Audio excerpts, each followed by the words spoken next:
बिस्मिल्लाहिर्रहमानिर्रहीम। मकातिब में जो कायदा पढ़ाते हैं उसके अल्फाज और कलिमात को मिसालें कहते हैं, सब जानते हैं। मिसालों की 4 किस्में हैं। नंबर 1 खारजी मिसाल, नंबर 2 नफ्से मिसाल, नंबर 3 पुरानी मिसाल, नंबर 4 कुरानी मिसाल। खारजी मिसाल का मतलब क्या? ब्लैक बोर्ड पर हम जो लिखते हैं उसको खारजी मिसाल कहते हैं,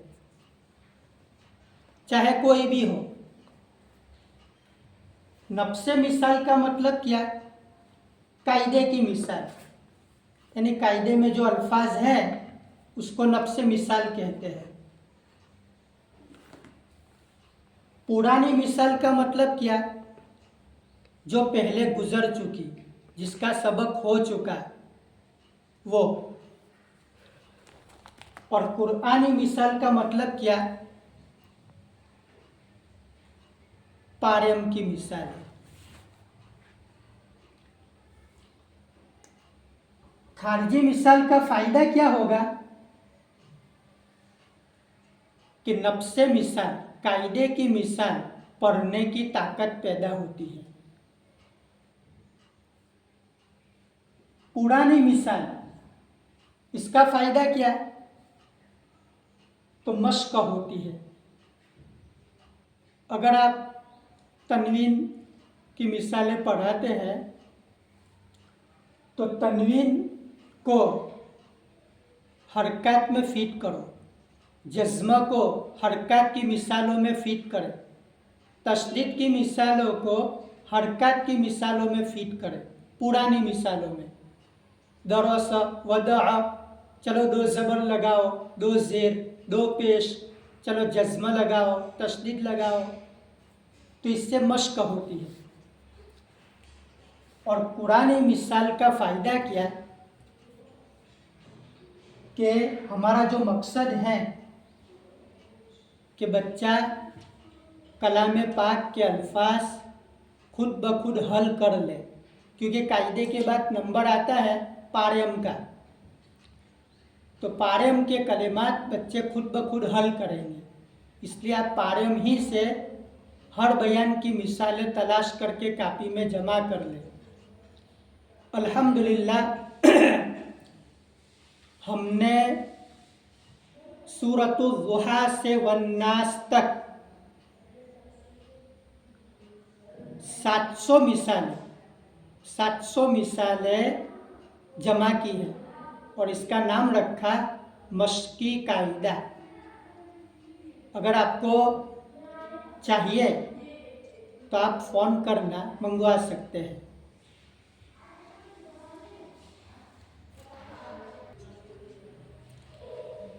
अब असल में हमारा मकसद ये है कि नफ्से मिसाल पर थोड़ा मुज़ाकरा कर लेते हैं। नफ्से मिसाल के 3 मरहले हैं: हल्ले मिसाल, मश्क मिसाल, सिहत मिसाल। अब इस पर बात करेंगे। देखें, एक मिसाल से बात समझ में आ जाएगी कि कोई मकान बनाना हो तो पहले मकान का एक खाका तैयार होता है। हल्ले मकान, जब मकान की शक्ल बन गई तो मश्क मकान यानी प्लास्टर वाला मकान, ताकि मजबूती आए। प्लास्टर के बाद सिहत मकान यानी कलर, पीओपी कलर, फैशन शोसा, सिहत मकान। इसी तरह से कायदे के जो अल्फाज हैं, कलिमात हैं, मिसालें हैं, इसके 3 मरहले हैं, 3 दर्जे हैं। पहला दर्जा है हल्ले मिसाल। इसका तरीका ये होता है, इसका मतलब ये होता है कि पहले उस्ताद खुद बहुत की मदद से बच्चों को मिसालें सिखावे। इसके बाद दूसरा काम कि अब बच्चे खुद हल करेंगे। पहले उस्ताद हल कराएगा, फिर बच्चे हल करेंगे। इसके बाद मश्क, पुख्तगी, मजबूती। इसके लिए क्या करना पड़ेगा कि बच्चों को कहना पड़ेगा कि बेटा एक एक लाइन 10-10 मर्तबा पढ़ो, ऊपर नीचे दाएं बाएं बार बार पढ़ो, तो मश्क होगी, रवानी आएगी। मश्क के बाद आखिरी मरहला सिहात मिसाल।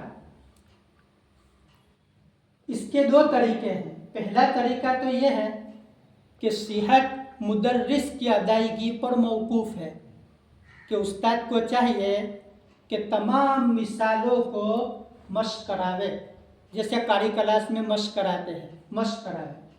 लेकिन अगर कोई बेचारा मेरा जैसा उस्ताद हो कि सेहत की कमज़ोरी है, तो दूसरा तरीका मौलाना इस्माइल साहब ने ये बनाया कि पूरा बच्चों का तोहफ़ा एक अरबी कारी के पास पढ़वाया है। अगर आपको क्लिप चाहिए तो फ़ोन करना, आपको भेजेंगे। पूरा कायदा पढ़ाया है।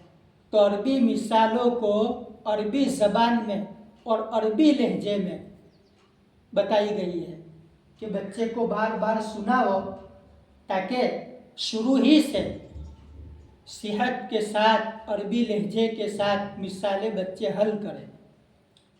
तो ये मिसालों के मुतालिक गुफ्तगू हो गई। अल्लाह ताला कबूल फरमाए।